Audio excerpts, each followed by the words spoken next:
अस्सलाम वालेकुम दोस्तों, ईद कुर्बा की आमद है। हर तरफ बकरे दुम्बे गाय हैं, तो बिल्कुल इस्लामी फ़रीज़ा है कुर्बानी ज़रूर कीजिए और बिल्कुल धूमधाम से कीजिए। लेकिन बस सिर्फ एक बात का ख्याल रखें भाई प्लीज़, कि अगर अगर मुसलमान बनना है ना तो पूरे मुसलमान बने। ये लूले लंगड़े मुसलमान प्लीज़ ना बने, क्योंकि अगर कुर्बानी सुन्नत इब्राहीमी है ना तो सफाई भी निस्फ ईमान है। कुर्बानी से पहले जहाँ आप अपने जानवर को बांधते रहे, फिर उसी जगह उस जानवर को आपने कुर्बान भी किया, तो जहाँ आपका जानवर बंधा रहा, जहाँ ज़िबा हुआ, उस जगह की ऐसी सफाई करवाएं कि आप ख़ुद भी वहाँ बैठ सकें। तय कर लें कि इस बार आपकी बार जानवर तो ज़रूर लेना है, लेकिन ये जो पूरा का पूरा जानवर है ना, इसको डीप फ्रीज़र में ईज़ी लोड नहीं करना आपने।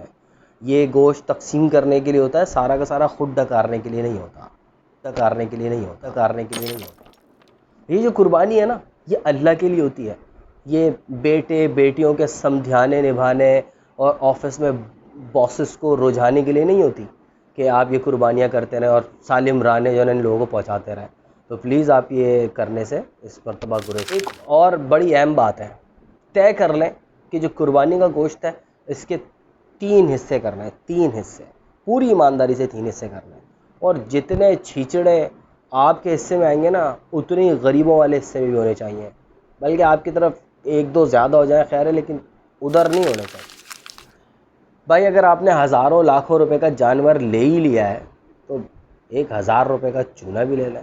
वैसे आप पूरी दुनिया को चूने लगाते फिरते हैं, लिहाजा आप 1000 रुपये यहाँ भी खर्च कर दें, कुर्बानी के बाद सफाई करवाएं, अच्छे से चूना छिड़काएं ताकि वबाई अमराज ना फैलें। या हर बकरा ईद के बाद आवाम लेटी हुई होती है बिस्तरों में। और भाई देखें, आप कुर्बानी कर रहे हैं, शिकार नहीं कर रहे आप, कि आपकी वो जो जानवर की सिरी है ना, वो 1 हफ्ते तक आपके दरवाजे के बाहर सजी रहे। कुर्बानी के फ़ौरन बाद ये देखें, हाथ जोड़ता हूँ, फ़ौरन यकीनी बनाएं कि जो सिरी ओजड़ी और जो दीगर बकाया जात होता है ना, वो कुर्बानी के फ़ौरन बाद अपनी मंजिल मकसूद की तरफ रवाना हो जाए। इसके लिए आपको आपकी जो महल्ले के बल्दियाती नुमाइंदे उनसे राब्ते में रहना होगा। उन्हें टेलीफ़ोन करें, आप उन्हें बताएं कि जी फ़लाँ मुकाम पर ये ओजड़ी और सिरी वगैरह पड़ी है, तो आप इसे ले जाएं।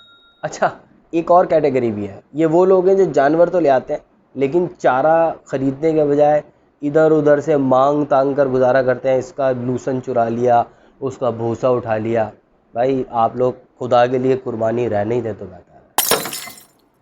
अपने हाथ से ज़िबा करना यकीनन बहुत अफजल, बड़ी फजीलत कामिल है, लेकिन अगर आपके हाथ में जान नहीं ना, आपके हाथ कांपते हैं, तो भाई छुरी को हाथ लगाकर कसाब के हवाले कर दें। इतनी ज़्यादा तकलीफ़ जानवर को होती है आपकी इस बेकार की प्रैक्टिस से। फ़िका के मुताबिक पहले और दूसरे वार में ही चारों रगें जानवर की कट जाएँ तो बेहतर होता है। हमने अक्सर जो माहिर कसाब हैं उनको ये करते हुए देखा है, तो ऐसा मुमकिन है।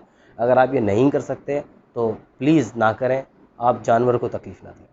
अच्छा, आखिरी और सबसे अहम बात, भाई आप अपने बच्चों को इंसान का बच्चा बनाएं।